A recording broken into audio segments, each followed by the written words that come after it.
At exactly 11:47 p.m., the last train arrived at the old city station. Daniel stood alone on the platform, gripping a small brown envelope like it might disappear from his hands. The station lights flickered above him, casting long shadows that made the place feel abandoned, just like he felt inside. He hadn't planned to come back. Not after 10 years. Not after the fight. Not after the words that were said and could never be taken back. But the letter had arrived that morning, simple and short. If you want answers, take the last train home. No signature.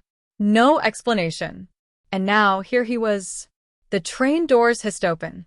Daniel stepped inside, choosing a window seat near the back. The carriage was nearly empty, just an old man asleep 2 rows ahead and a woman staring at her phone. As the train began to move, Daniel rested his forehead against the cold glass. Outside, the city lights blurred into streaks of gold and white. His mind drifted back to the past. He remembered the night he left. The shouting. The anger. His father's voice, loud and final. If you walk out that door, don't ever come back. Daniel had walked out anyway. He told himself he didn't need anyone. That freedom was worth the pain. That success would fill the empty spaces. And in many ways, it did. He built a career, moved to a new city, learned how to smile without feeling it. But some nights, especially quiet ones like this, the emptiness came back. The train slowed as it passed through smaller towns. Each stop felt like a heartbeat, counting down to something Daniel wasn't sure he was ready for. He opened the envelope. Inside was a photograph.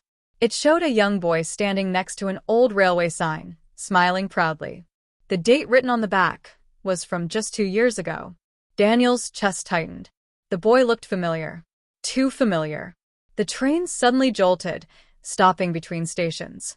The lights dimmed. A crackling announcement echoed through the carriage. Ladies and gentlemen, we will be delayed for a few minutes due to a signal issue. The woman sighed. The old man continued sleeping. Daniel didn't move. His eyes were locked on the photograph. Then he noticed something else inside the envelope, a note folded neatly. He unfolded it with shaking hands. You left without knowing the truth. He deserves to meet you. Time is running out. Daniel's heart pounded. The train started moving again. Minutes later, the final station appeared. Home. The platform looked smaller than Daniel remembered. The paint was peeling, and the clock above the entrance was broken, stuck at 11:47. He stepped off the train and inhaled deeply. The air smelled like rain and old memories. At the far end of the platform, someone was waiting. A woman. She turned as Daniel approached, and recognition hit him instantly. Emily, he whispered. She looked older, tired, but her eyes were the same. You came, she said softly.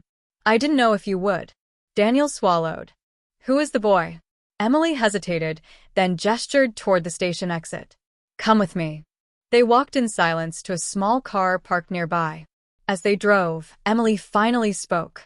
He's your son, Daniel. The words hit harder than any shout ever could. You left before I knew, she continued.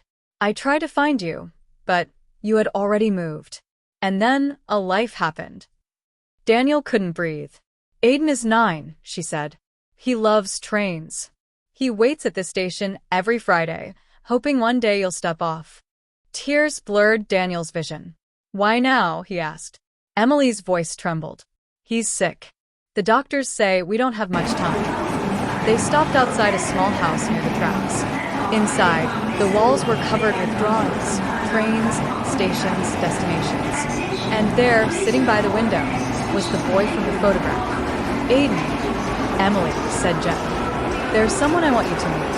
The boy turned. His eyes widened. You came, Aiden said, smiling.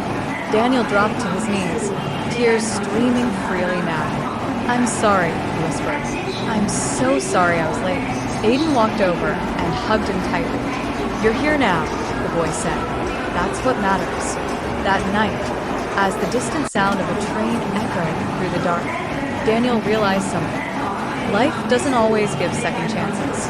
But sometimes, if you're brave enough to take the last train home, it gives you exactly the moment you need.